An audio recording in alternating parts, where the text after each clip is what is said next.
Absolutely. One of the neat things that I'm seeing right now is in the sort of largest mare field, the one that sort of makes up most of the very western side of what you can see on the near side. There is a giant, it's much more obvious now that one of those mares is a huge basin, because it's just right now it's kind of at the 1 o'clock position. And I don't know the name of that big one. It's basically just west of where Serientatis and Tranquillitatis are, but it is phenomenal. And the moon we are looking at is not the moon you see from Earth whatsoever. And Jackie, we got Jeremy on there just for a minute before his PAO event. He's just got to look at this. As soon as I put my hands on the 400, it's just, you know, I'm not one for hyperbole, but it's the only thing I could come up with. Just seeing Tycho, there's mountains to the north. You can see Copernicus, Rainier Gamma. It's just everything from the training, but in 3 dimension and absolutely unbelievable. This is incredible. Kathy Moonjoy. And Houston, I can tell you that Christina now has the 400 millimeter, and she also is the queen of hyperbole. It's incredible. Wow. Kathy, Christina doing her best read impression at the window. Integrity Houston, our saws are in position to take this family portrait. So sometime in the next few minutes, we'd love to invite you to the windows to get it done. Thanks.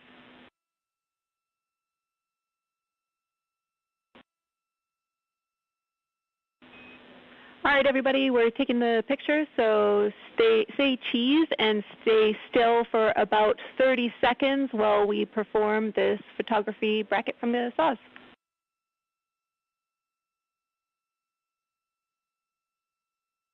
Okay, we'll freeze in 3, 2, 1, mark. The Integrated Communications Officer, or INCO, is helping take this picture of the crew aboard the Orion spacecraft, now all smiling in the windows of the place they've called home. We've had some great views both inside the spacecraft as well as outside, but this is the first time that we're getting to see the crew and the spacecraft in the same photo. As mentioned previously, we are taking pictures right now, so the streaming quality isn't as great. We look forward to sharing these pictures as soon as we possibly can, and make sure you follow NASA and NASA Artemis on social media.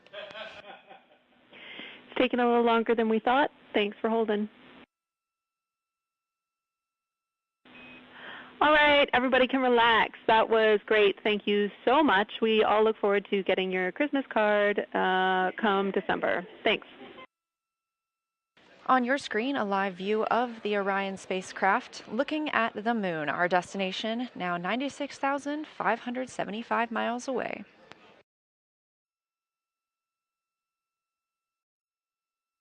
On the left side of your screen is Canadian Space Agency astronaut Jeremy Hansen, and to his right, NASA astronaut Christina Cook. During this demonstration, the crew will be able to manually pilot Orion once again and test its 6 degree of freedom and 3 degree of freedom. If you look closely in the background, you can see NASA astronaut and pilot Victor Glover filming part of this demonstration. All right, and just giving you some handling qualities here for the yaw. Everything was nominal. I noted that with this orb mount, it does have some play in it, as we knew, and so just applying some downward force to try and make sure you don't get coupling is required, but that's fine, that's workable. And then we had a little bit of coupling and roll, in both in the same direction on that one. So we had about 4 degrees of roll through the 20 degrees of yaw. Copy all.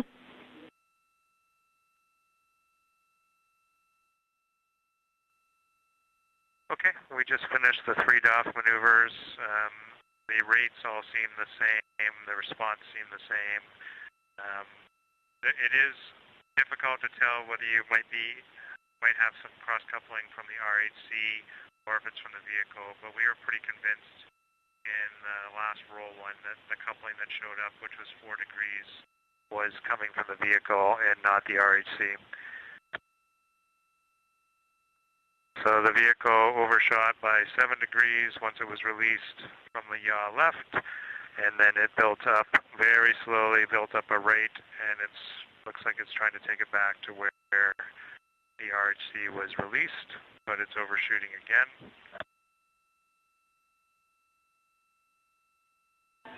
Copy all.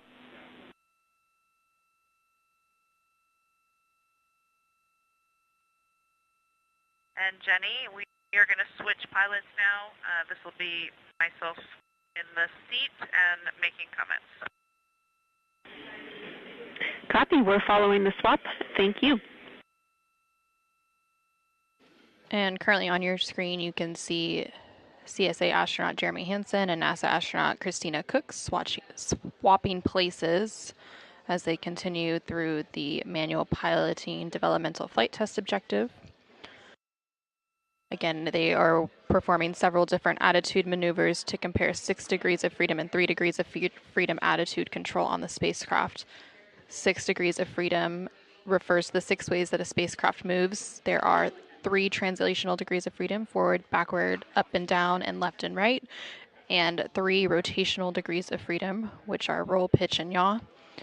Okay, I'm going to make a comment on the pitch up.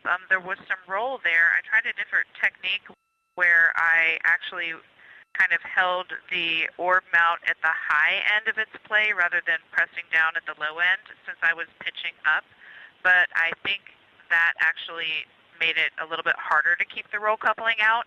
So for pitch down, I'll go ahead and hold it at the bottom of its play. So in this, again, in the direction, in this case, of the pitch. Copy all. And Houston, we have some Earth and Moon viewers here who are putting in requests for different motions so that they can see things in the window. We're seeing them in the camera views, and we're enjoying it. Look at those scientists go.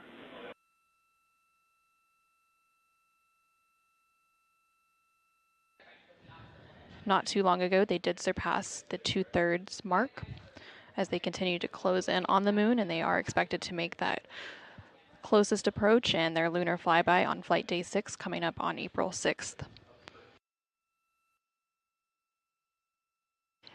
This is Mission Control Houston from inside the Artemis Flight Control Room here at the Johnson Space Center. We are at a mission elapsed time of 2 days, 17 hours, 58 minutes, and counting.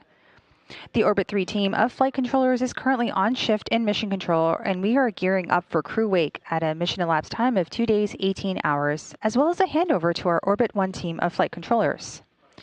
The Orion spacecraft is currently 168,000 miles and counting away from Earth and 110,000 miles away from the Moon.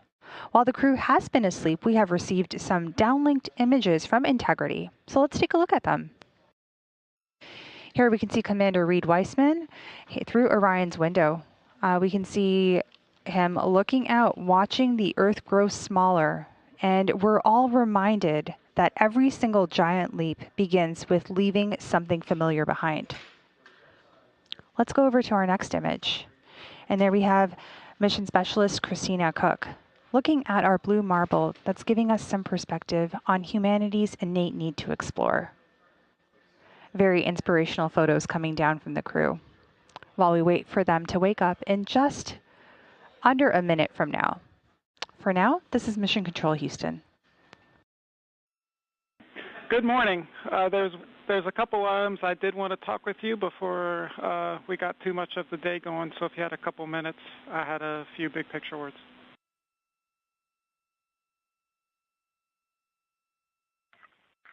Yeah, go ahead, Mike. Big picture today, we have canceled OTC-2 burn. We are replacing it with some maneuvers and a checkout of the wastewater dump. So at 18:35, about 30 minutes from now, we're going to maneuver to an attitude that will put the sun onto that wastewater vent line. We have increased the heater temperatures on the nozzle and the lines themselves. And we're hoping that if the problem is the freezing of the vent lines, why we couldn't do the wastewater dump last night, then this will give us a chance to see if we were able to solve that. This is Artemis Mission Control. Mission elapsed time, 2 days, 18 hours, 45 minutes into the flight of Artemis 2, the first flight of humans aboard the Orion spacecraft. You're getting a live look outside Orion right now. The teams are maneuvering the spacecraft in the solar array wings. As you heard earlier, we are not having the outbound trajectory correction burn today. This was deemed unnecessary and has no impact to the mission or the lunar flyby. The translunar injection burn put the vehicle on the correct path back on flight day 2. And therefore, the team at Mission Control agreed that we could skip both outbound trajectory correction burn 1 as well as that second burn today. Skipping that second burn also allows the team to continue troubleshooting some of the universal waste management system issues that cropped up last night. There was a wastewater dump planned last night, a very routine and regularly scheduled action, and it terminated after only dumping 3%. So the wastewater tank is not currently full. It is at 64% with a limit of 80%, but the crew was instructed to use backup collection devices overnight if they needed. Part of the reason for reorienting the spacecraft today is to allow it to be in the sun, specifically where the primary vent nozzle is. They are hoping that spending some time in the sun will help thaw out potential ice that may be on that vent nozzle.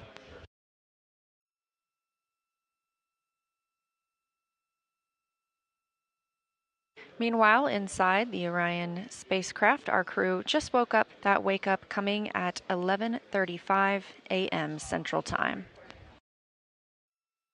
We have a small request for you guys. With this attitude that we're using for the bakeout, we're getting the sun on the window shades, and we're a little worried about them heating up too much. We would like to request that you please remove the window shades. We understand that will make it awfully bright for you guys, and we want to encourage you to use a T-shirt in the cabin or something similar if needed to block out that sunlight. But the shades will help us with the temperature constraint on the windows.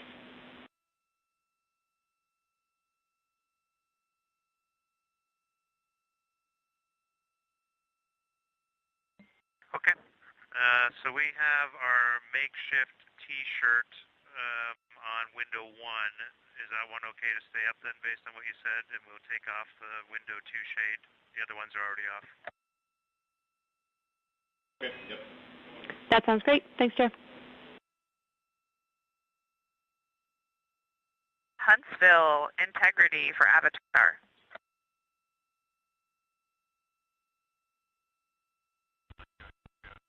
And integrity, Huntsville's with you.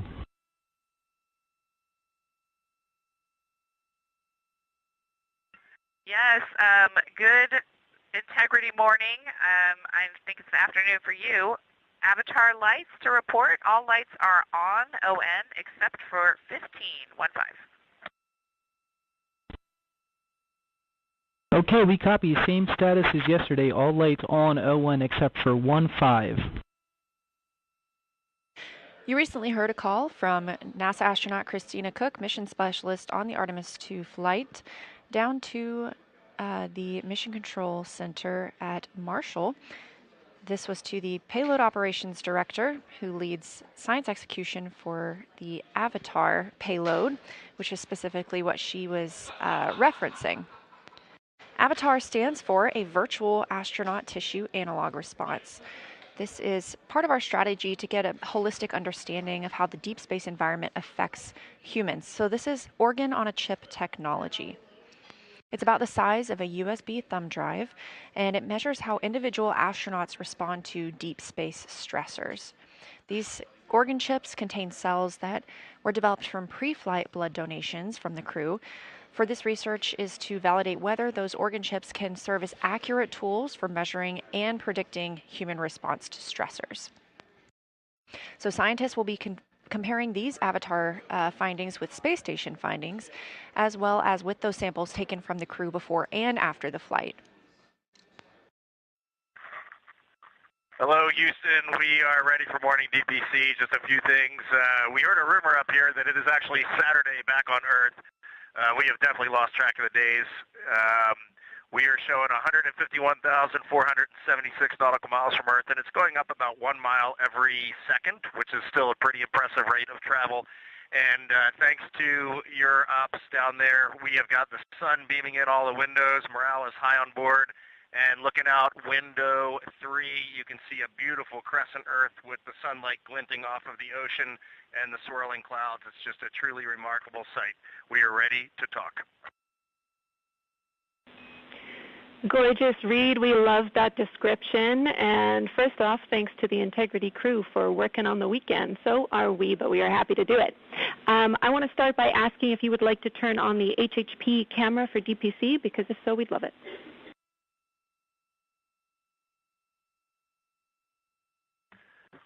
Yeah, we will work on that right now. It might just take us a minute, and I'll try to start routing the video. This is Artemis Mission Control. You're getting a live look inside the Orion spacecraft, named Integrity by the Artemis 2 crew. They are setting up for a public affairs event. Today they'll be speaking with NBC and CBS.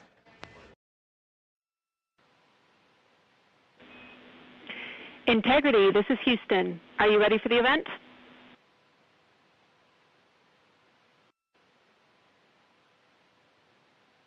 Houston, from inside Integrity, we are ready for the event. NBC News, this is Mission Control Houston. Please call Integrity for a voice check. Integrity, this is Tom Costello with NBC News. Are you hearing us okay?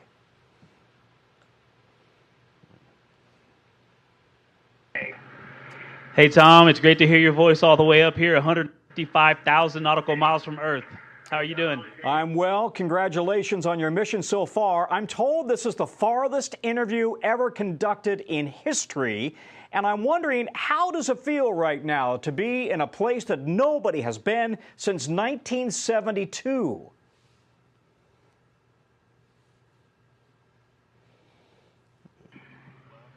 Honestly, it is unbelievable that we in 1972, just being up here and seeing how difficult this is and how hard the team is working.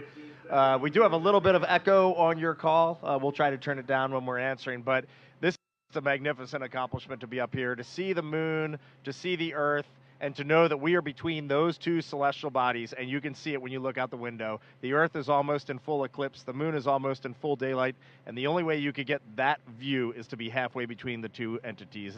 It is truly awe-inspiring up here. I think as we go into Easter Sunday, thinking about, all the cultures all around the world, whether you celebrate it or not, whether you believe in God or not, this is an opportunity for us to remember where we are, who we are, and that we are the same thing, and that we got to get through this together.